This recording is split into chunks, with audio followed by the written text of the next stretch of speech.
wanted to let you know about two things. One is that we finally have scheduled a time for a celebration of life service for Ross Goodman.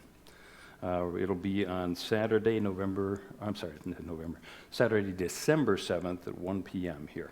For those of you who don't know who Ross Goodman is, Ross Goodman was the former minister here at Unity of Tampa from 1972 till 1997. And he just passed away here a couple of weeks ago. I'd been in touch with his son and kids, too, as far as, being willing to participate in that particular celebration of life service. It was a little confusing because Ross had actually told his 6 children no memorial service, and which shocked me as a minister. It's like, why would you want to do that? I mean, people need to get together and grieve. But then I learned his 6 children are dispersed across the country, and I realized, oh, okay, they'd all have to fly in for memorial service, and So, at any rate, but like I said, after talking to Steve, his son, a little bit yesterday, it's like, yeah, he thinks that's a great idea. So let's do that on Saturday, December 7th.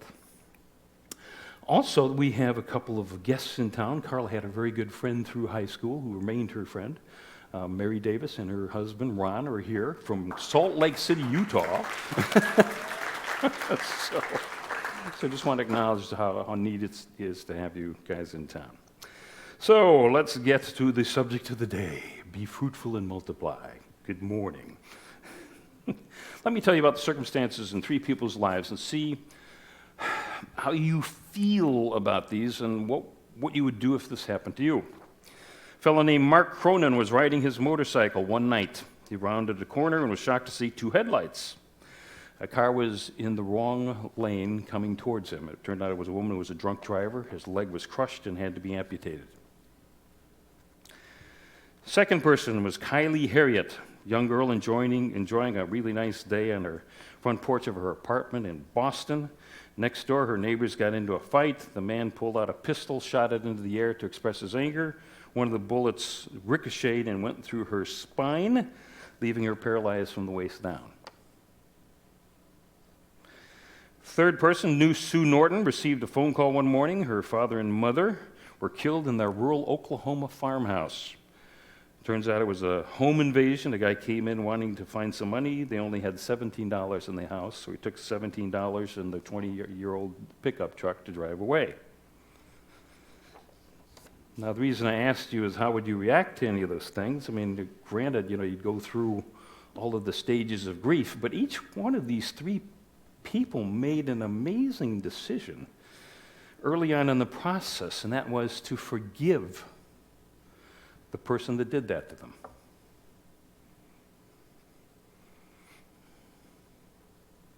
Let me be clear, each of them participated with the justice system.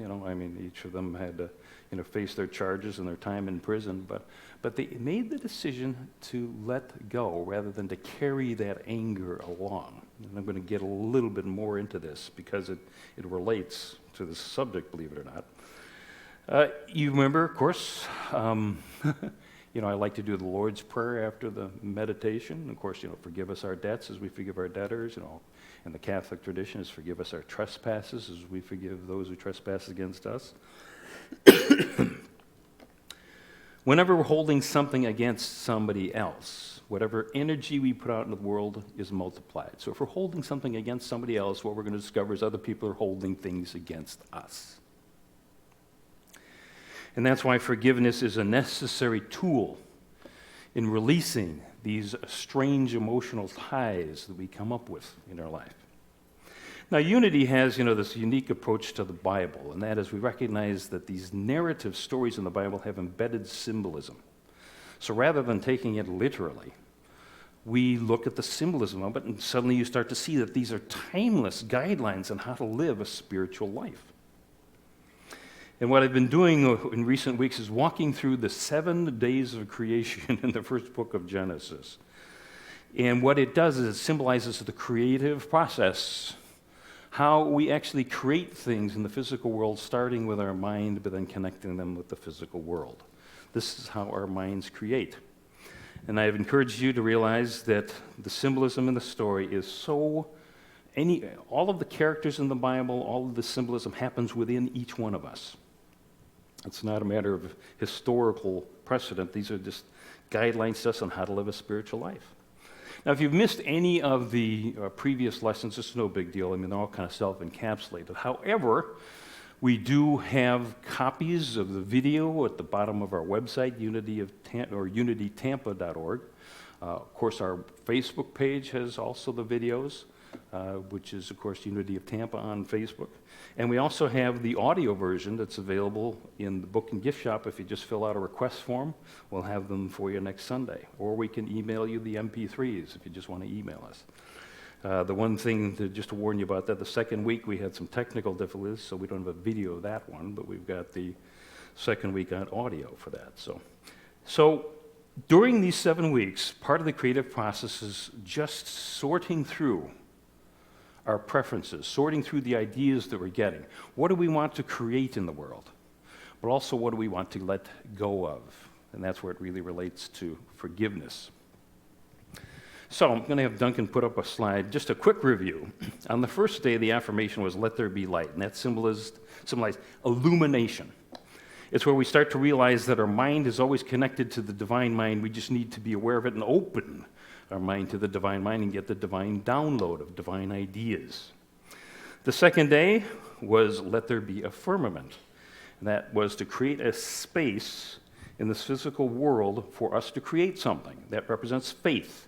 When we place our faith in God, we know that we can get these divine ideas at any time. And we need to start sorting through which are the right ones for me? Because you know how it is. I mean, the ideas flow through our head. We'll have a whim about something. It's like, no, that's not me. So you sort through these things. You look at, is this a loving idea or is it fearful? Is this who I really am? And so I ask you to kind of come up with your 2 piles for the rest of the process. Yes and no. What I want to create and what I want to let go of. Then in the third day, let the dry ground appear and let land produce vegetation. And this third day symbolizes our imagination. We start to get our imagination in gear with what we're sorting out into our 2 piles. We form a plan from our ideas, and we start to recognize that each of us have gifts, passions, and talents that were imbued within us to make this world a better place. So what's your part to play in the world, not just what do you want to create for dinner? The fourth command was, let there be 2 great lights, one to govern the day and one to govern the night. And that symbolized understanding and willpower. When we truly understand an idea, then our willpower reflects that light by getting our butt moving. I use the example of, you're laying in bed in the morning, the alarm goes off, it's not until you have an understanding of, I need to get up, that suddenly you don't even really have to think about it so much, but yeah, your willpower has got you up and moving. The 5th day, God created the birds of the air and the fish of the sea. The common thread to these 2 creatures was they're out of reach. But the symbolism was the intuition. Intuition seems to be above our highest thoughts and below our deepest feelings, but our intuition needs to lead. And I suggested that you let your thinking and emotional nature just kind of take the back seat and let your intuition lead. And we'll talk a little bit more about that today. But Duncan, go ahead and put up the 6th day of creation from the first book of Genesis. And God said, let the land produce living creatures according to their kinds, livestock, creatures that move along the ground, and wild animals, each according to its kind. And it was so. And God saw that it was good. Then God said, let us make man in our image, in our likeness, and let them rule over the fish of the sea and the birds of the air, over the livestock, over all the earth, and over all the creatures that move along the ground. So God created man in his own image, male and female, he created them. God blessed them and said to them, be fruitful and increase in number. Fill the earth and subdue it, and it was so. God saw all that he had made, and it was very good. And there was evening, and there was morning, the 6th day. This passage has been misinterpreted for thousands of years. And the one, as you heard, I kind of emphasized that God said, let us make man in our image. Well, wait a minute. If we're just talking about one God, where does the our come from? The other aspect of this is, male and female. God created the people on the earth. We're watching God create everything. And one of the bizarre things about this Jewish and Christian tradition that's dominant in the Western world is that we see this God apart from us, where you go to the other parts of the world and you look at these other belief systems, everything God does, you can do. This is an example of what you can do. And if you think about it, this, of course, was from the area of the Levant, between kind of east and west. So yeah, if God can do it, you can do it too. After all, we're spiritual beings having a human experience. We're not all of God, but we are one cell in that body of something that's bigger than us, which most of us call God. But let's look at this particular day and the symbolism. Creatures that move along the ground. Like last week, these creations were out of reach. This week, no. We can reach out and touch them. And sometimes they bite. but we reach out and touch the animals because this is a symbolism of our various thoughts and feelings.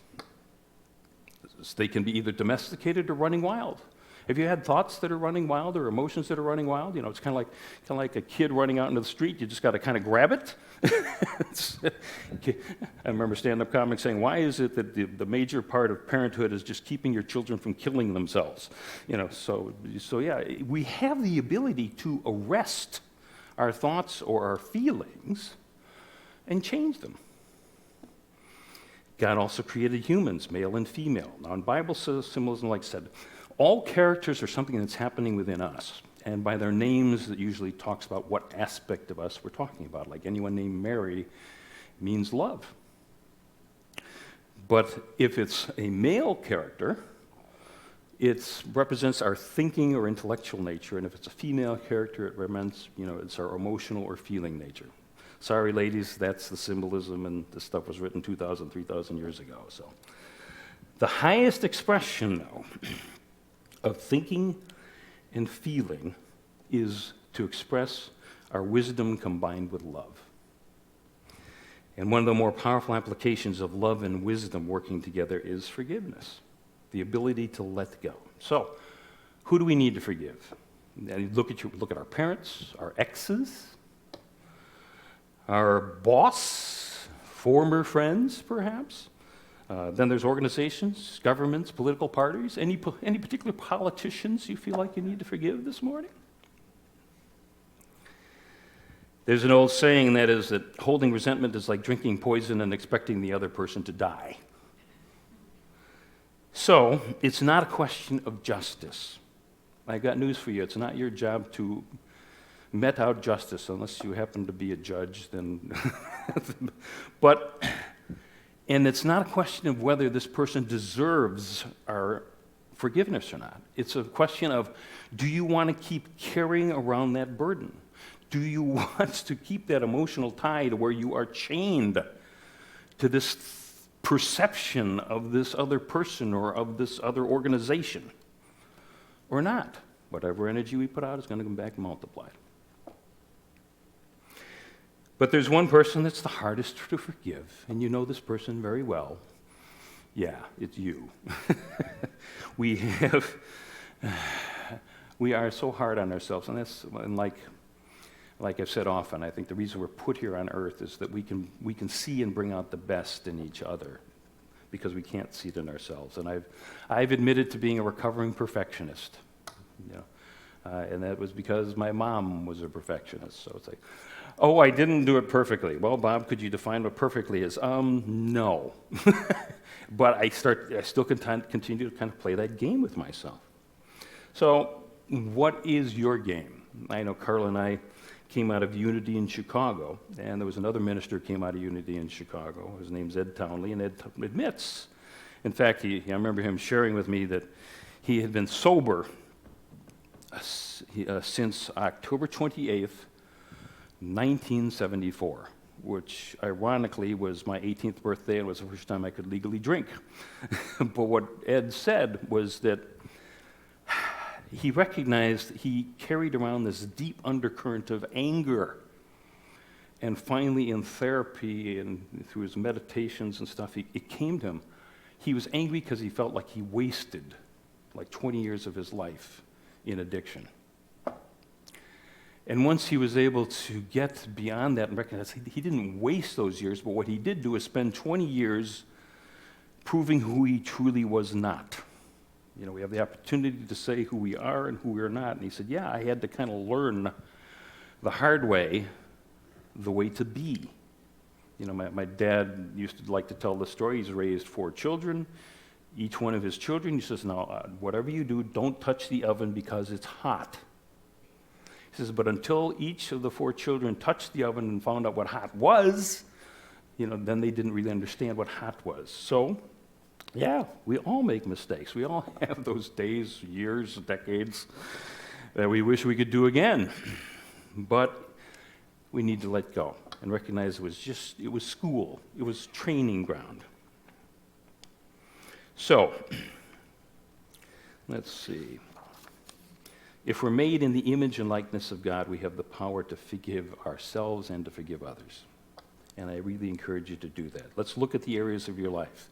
What do you need to let go of in your health? Do you have a health challenge? You know, I shared how Myrtle Fillmore, who started this whole unity movement in the 1880s, was told her whole life she was going to get tuberculosis, and she did. But it wasn't until she heard someone say, hey, you can go into meditation, you can meditate on the organs of your body, and you can heal yourself, that she recognized, oh yeah, I've been told my whole life that tuberculosis runs in my family. So what's your health challenge? What about your occupation? Is there something that you need to figure there? You know, did you give up a particular career? Or, you know, you're longing for what might have been. All of these various things that can stand in the way there. And then, of course, relationships. That's an obvious one. Whether it's, you know, someone who's intimately involved in our lives, or, like I said before, any particular politicians that you have difficulty with. I remember Ram Dass talking about, you know, he has this altar that he would pray. Ram Dass, I think, is still alive.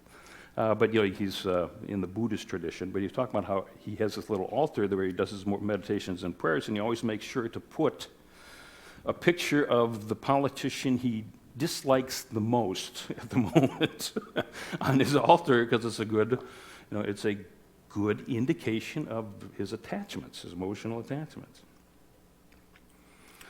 And then, of course, spiritual growth. You know, is there some, like I said, you know, a lot of us had some religious abuse in our former life. You know, can we let go of that?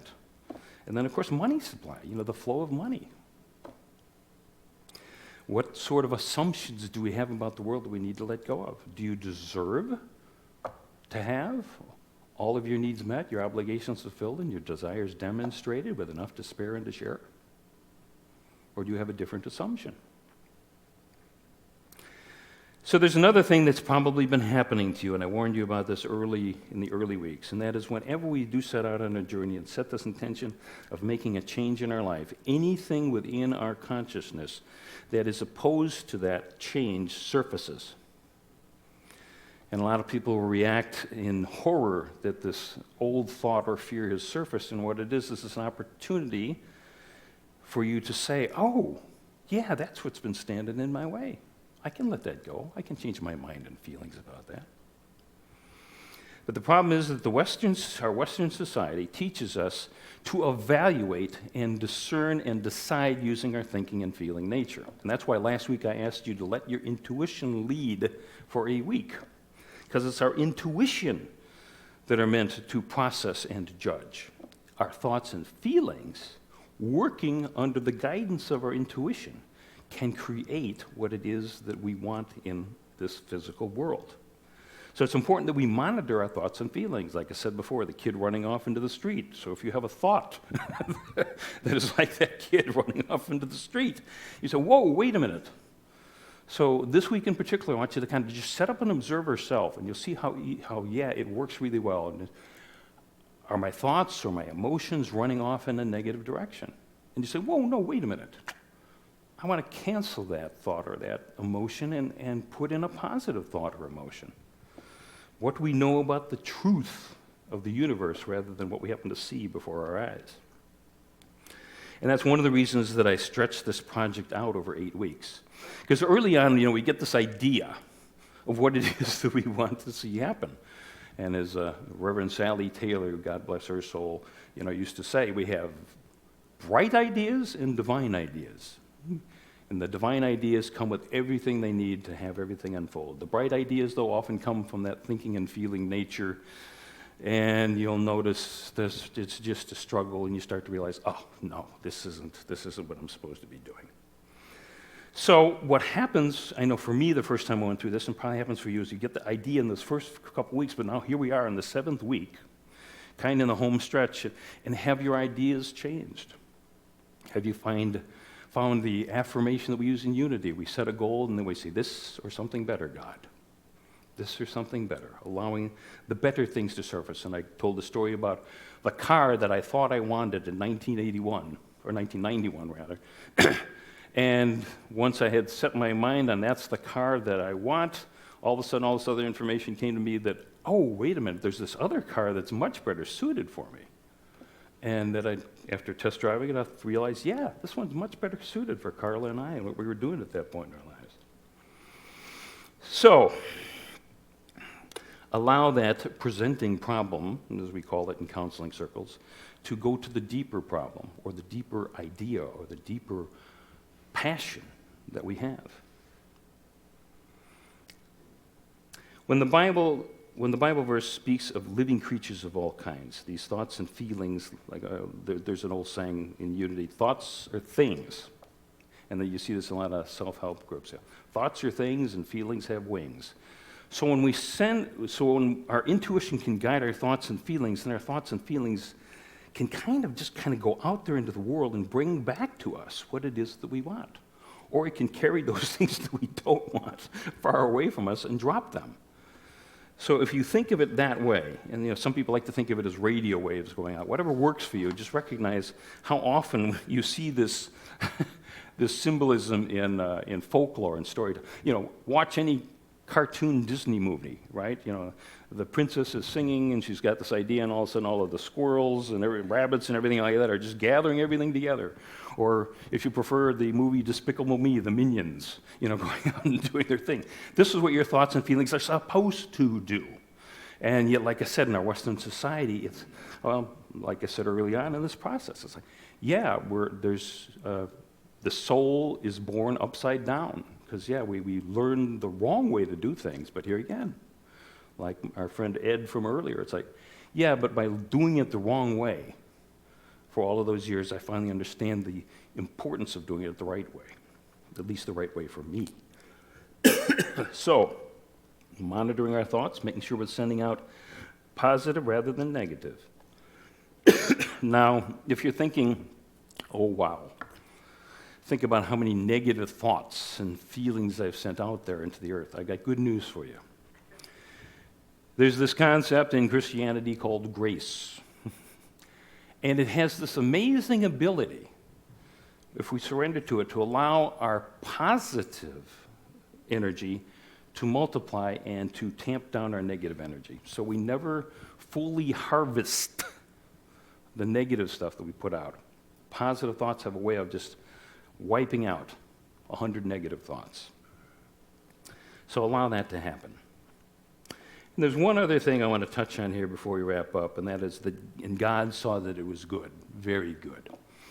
And I don't know about you, but earlier in my life, you kind of picture, okay, it's kind of like me. Okay, I go out and mow the lawn. Carla says, yeah, right, you mow the lawn way too little.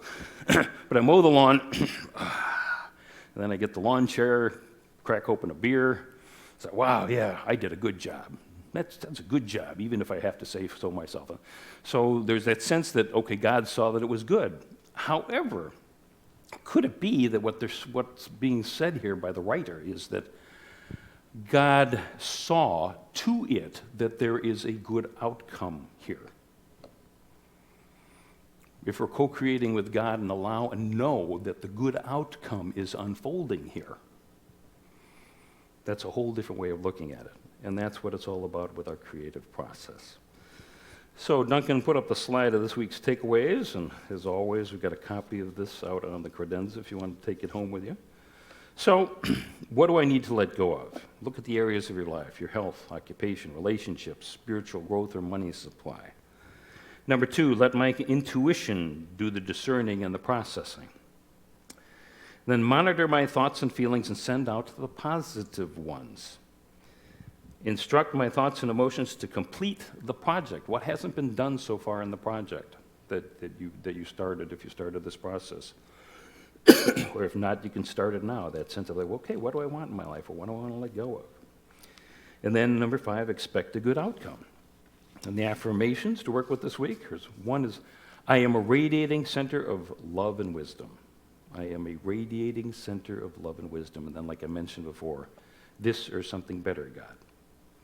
Our closing story is a 3-minute video from Steve Hartman of the CBS Evening News.